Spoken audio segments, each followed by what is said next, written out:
അപ്പൂപ്പൻ എങ്ങോട്ട് പോവാ? ഞാൻ ഈ കളത്തിലോട്ട് പോവാ. എന്നാ ഞാനും വരുന്ന കളത്തിൽ. ഈ കളത്തിനെ പറ്റിയുള്ള കാര്യങ്ങളൊക്കെ നിനക്ക് എന്തെങ്കിലും അറിയാമോ?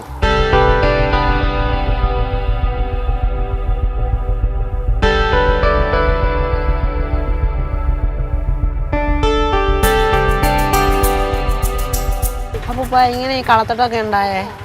ഈ കളത്തട്ട് ഉണ്ടായതിൻ്റെ ആ കാലഘട്ടത്തിലെ കളത്തട്ടിൻ്റെ ഒരു മഹാത്മ്യം എന്ന് പറഞ്ഞാൽ ഇതെല്ലാം വാഹനങ്ങളില്ല, മനുഷ്യനെല്ലാം കാൽനടയായിട്ടാണ് ഭൂമിയും ഞങ്ങൾ ചെയ്യുന്നത്.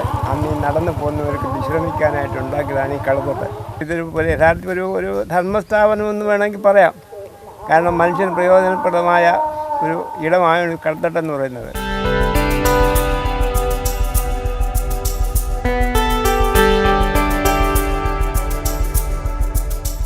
അപ്പൂപ്പ പണ്ട് ഇവിടെ ഈ ഡാൻസും പാട്ടും ഒക്കെ നടക്കുന്ന കേട്ടിട്ടുണ്ടല്ലോ. ഇങ്ങനെ അതായത് പണ്ട് കുഞ്ചൻ നമ്പ്യാരെ ഇതുപോലത്തെ കളത്തട്ടിലാണ് ഈ ഓട്ടംതുള്ളത് അവതരിപ്പിച്ചത്. അങ്ങനെ അതുപോലെ ഇവിടെ അപ്പുറത്തൊരു അമ്പലമുണ്ട്. അമ്പലത്തിലെ വേലകളി എന്ന് പറഞ്ഞൊരു ഒരു കലാരൂപം ഉണ്ടാക്കുക. വേലകളി ഇവിടുന്ന് പോയിട്ടുണ്ട്. ഇപ്പം ഒന്നുമില്ല. അന്ന് ഇങ്ങനെ ഈ മനുഷ്യൻ്റെ ഒരു നാടൻ കലകളൊക്കെ അല്ലേ അവതരിപ്പിക്കുന്നത്. അങ്ങനെയൊക്കെ നടന്നിട്ടുണ്ട്. ഇപ്പോഴൊന്നുമില്ല. നീ ഇതൊക്കെ കയറി കണ്ടു. പഴയ കാലത്ത് നിന്ന് ഇന്നത്തെ മേശരിമാരൊന്നും ഇതുപോലൊന്നും ഇതൊന്നും ചെയ്യാൻ പറ്റത്തില്ല. അതുകൊണ്ട് ഇതൊക്കെ കയറി കണ്ടു. നിങ്ങളൊക്കെ ഇതിൻ്റെ കാര്യങ്ങൾ അറിഞ്ഞിരിക്കേണ്ടതാണ്.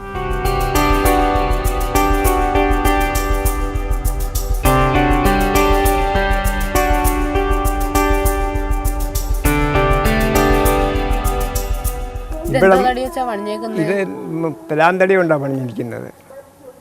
എത്ര വർഷമായി പണിഞ്ഞിട്ട്? ഇത് കുറഞ്ഞ 200 വർഷങ്ങളായി കാണും ഇത് പണിഞ്ഞിട്ട്. മാവ് ആലിന് ഒരു 100 വർഷത്തിൽ കൊണ്ട് പഴക്കം കാണിയില്ല. ഇവിടെ വയൽവാണിഭം നടന്നിട്ടുള്ള സ്ഥലമാണ്. ആ വയൽവാണിഭം നടക്കുമ്പോൾ കന്നാലിക്ക് വെള്ളം കോരി കൊടുക്കാനുള്ളതായ ഒരു തൊട്ടിയാണ് ഇതിൻ്റെ കിടക്കുന്നത്.